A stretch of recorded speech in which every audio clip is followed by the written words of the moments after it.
The Galactic Council chamber hovered in the dead orbit of a dying star, its architecture a gleaming testament to centuries of diplomacy and interstellar cooperation. Delegates from 19 species filled the vast, ring-shaped hall, murmuring in untranslated tongues, their voices echoing like the hiss of pressure valves. A low, pulsing light filtered through the chamber's crystalline roof, remnants of a sun soon to collapse, a fitting metaphor for the uneasy peace trembling at the edge of annihilation. Ambassador Cross stood alone in the center of the floor. Her dark uniform was understated, almost humble compared to the ornate robes and scaled armor of the other envoys, but no one mistook her for anything less than lethal. She wore Earth's silence like a threat. Counselor Verret, a Vunari with 4 arms and a face that looked chiseled from volcanic stone, leaned forward. Ambassador Cross, humanity's retaliatory actions have gone beyond unacceptable.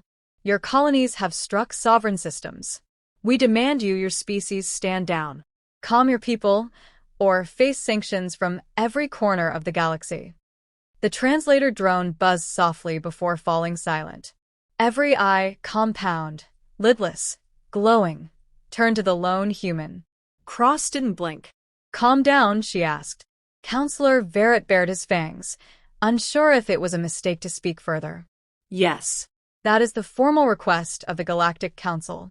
Her lips curled slightly, not a smile, not really, more like a signal. Message received, she said. Then she turned and walked away. When she exited the chamber, she passed 2 silent human aides standing in the shadows of the council archways. Neither looked at her, but one tapped a secure pad on his wrist. Somewhere far from that station, on the dark side of Mercury, Operation Scorched Dove was greenlit. 3 weeks earlier, a remote human colony on Raven's Reach, a terraformed exoplanet in the Helion Rim, was obliterated by Drell bombardment. Over 75,000 civilians, including families, children, and medical volunteers, were vaporized in under 10 minutes. The Drell claimed it was a disputed territory enforcement, citing centuries-old treaties humans had never signed. The footage didn't just go viral, it ignited something older and darker. News channels showed dismembered limbs, scorched evacuation ships tumbling from the sky. Earth erupted, not in fear, but in focus.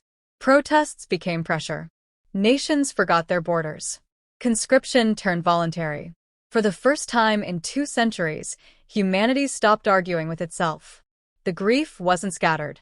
It was collected. The Unified Human Defense Charter passed within 36 hours. The vote was unanimous. On Mars, inside the iron-lined walls of Bastion Command, 5 generals and 3 war AIs reviewed the activation plan. Orbital schematics flickered across hollow tables. Lines of code blurred beneath timelines drawn in blood. "We don't escalate," said Admiral Keene, leaning on the table. "We respond." The AI known as Thorn, a consciousness birthed in Titan's data reefs, flickered to life on the central screen. Target list finalized. Colonies of the Drell, Vunari, and Selkan Confederacy identified. Civilian centers marked for total erasure. Estimated response time, 17 minutes from launch. Another general grimaced. "We're about to become monsters." "We were made by monsters," Keene replied. "We just learned to wear suits." Thorn's core pulsed. Moral parameters acknowledged. Collateral will be contained. But this must be absolute. On Earth, Cross stood before the United Assembly, eyes sweeping the chamber, filled with both fear and fury. The galaxy watched civilians burn. "Then they told us to calm down," she said. "They want to lecture us on restraint, on acceptable loss, on diplomacy. As if we haven't begged for it for 100 years. We asked for peace. They gave us silence.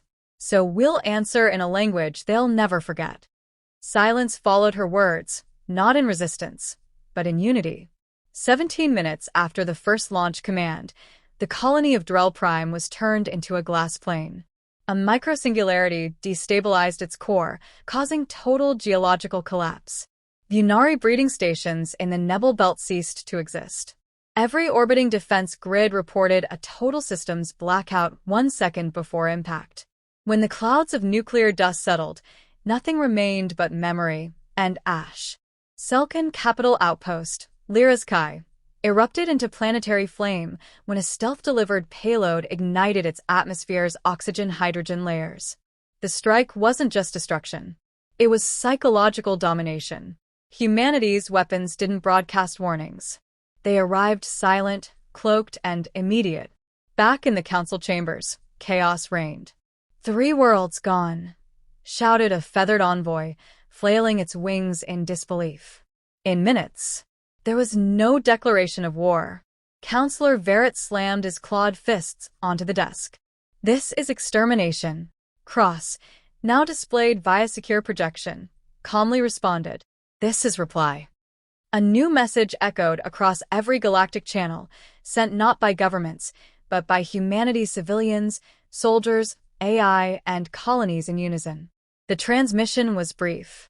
It carried no threats, just a single phrase in every major alien dialect. You told us to calm down. We did. Now you're quiet too. Entire species began to retreat from the council.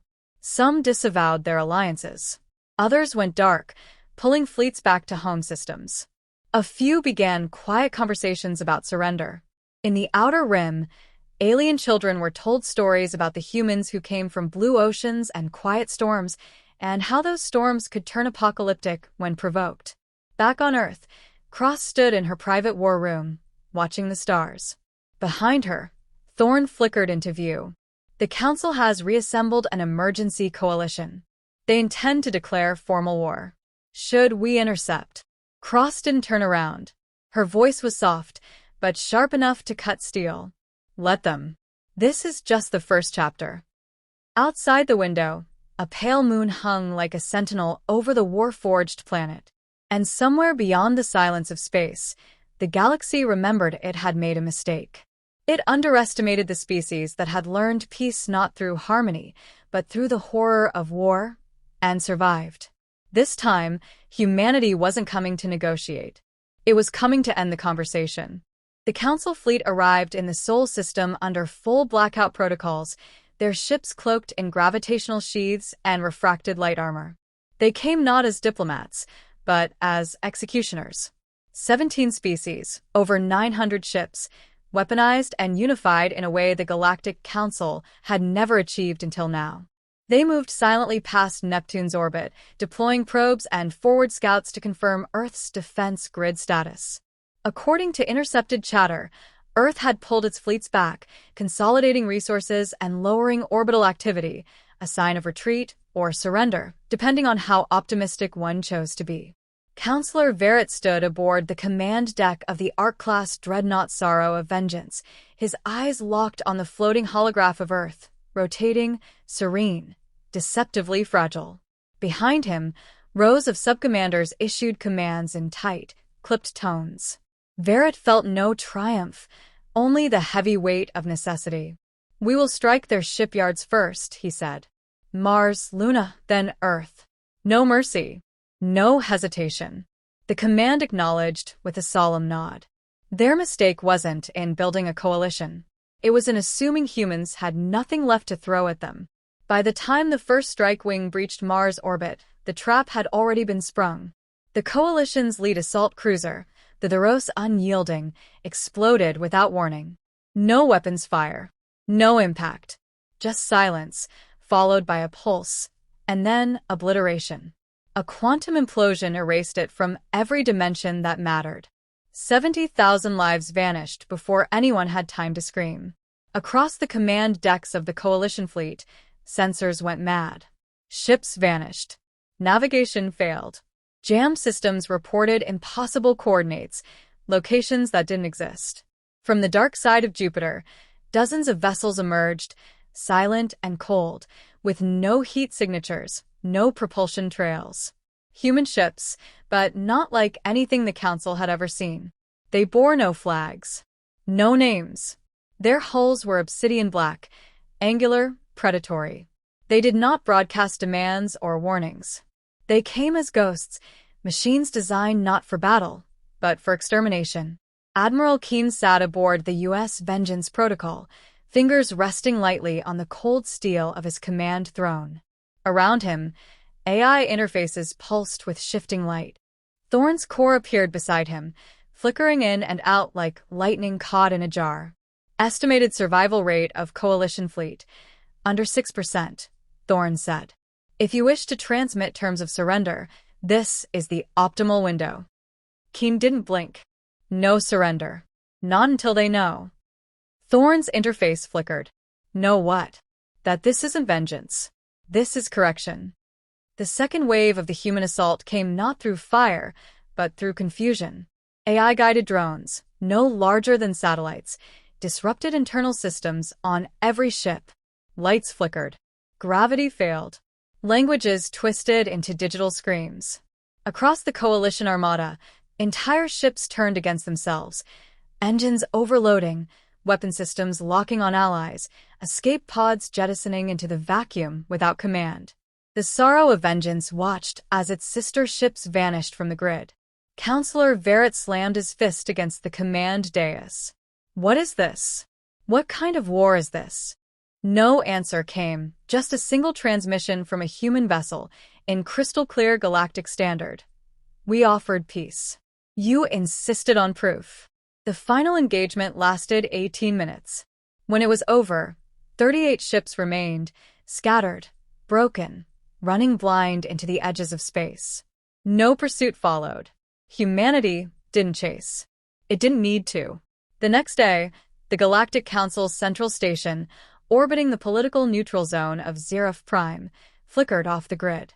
All incoming transmissions were rerouted. Human stealth marines had breached it days before, and no one had noticed.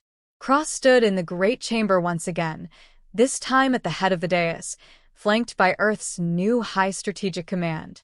Delegates from the remaining species watched in silence. No guards. No protest. We came here once asking for understanding, Cross said.